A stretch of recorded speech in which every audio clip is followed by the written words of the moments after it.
দেখতে দেখতে আজকে দুর্গাপুজোর মহাসপ্তমী শহর কলকাতায় একেবারে আলোর রোশনায় ছড়িয়ে পড়েছে।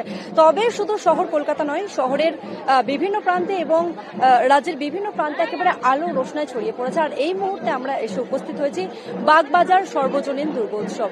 বাগবাজার সর্বজনীন দুর্গোৎসব এক ঐতিহাসিক পুজো এবং প্রত্যেক বছরের মতো এই পুজোতে কিন্তু থিম হয় না, এখানে থাকে সাবেকিয়ানা ছোঁয়া। একেবারে ঐতিহ্য পুজো এবং দূর দূরান্ত থেকে প্রচুর মানুষজন আসেন, তারা ভিড় করেন এই থিমের পুজো না দেখে, তারা এই সাবেকিয়ানার পুজোতে একেবারে মেতে ওঠেন। আপনারা দেখতে পাচ্ছেন সেই ছবি একেবারে। আর এবারের যে পুজো প্যান্ডেল হয়েছে, বিভিন্ন দেব দেবীর মূর্তি দিয়ে সেই পুজো প্যান্ডেলকে সাজানো হয়েছে। আজকে মহাসপ্তমী, তবে যেমনটা আবহাওয়া দপ্তর জানিয়েছিল যে বৃষ্টির ভ্রুকুটি রয়েছে এবং সেই মতো কিন্তু মানুষ দূর দূরান্ত থেকে একেবারে সকাল থেকে পুজো দেখতে শুরু করেছেন। এবং বাগবাজার ঐতিহ্য উত্তর কলকাতার এই পুজোগুলির মধ্যে এক অন্যতম পুজো, বরাবরের মতো নিজের ঐতিহ্য ধরে রেখেছে, আর এবারেও তার ব্যতিক্রম হয়নি। বাংলার প্রাচীন রীতি অনুযায়ী নির্মিত প্রতিমা বাগবাজারের সর্বজনীনকে একেবারে এক অন্যত্র মাত্রা দেয় প্রত্যেক বছরের মতো, এবং এবছরও তার ব্যতিক্রম হয়নি।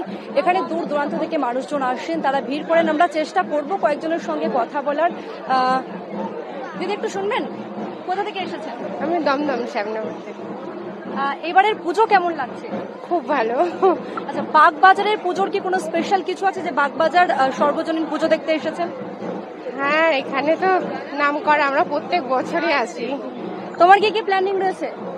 আমি ভাবছি সব পুজোতেই যাব। বাগবাজারে তো এসছি। আর কোন কোন পুজো প্যান্ডেল ঘোরা হয়েছে?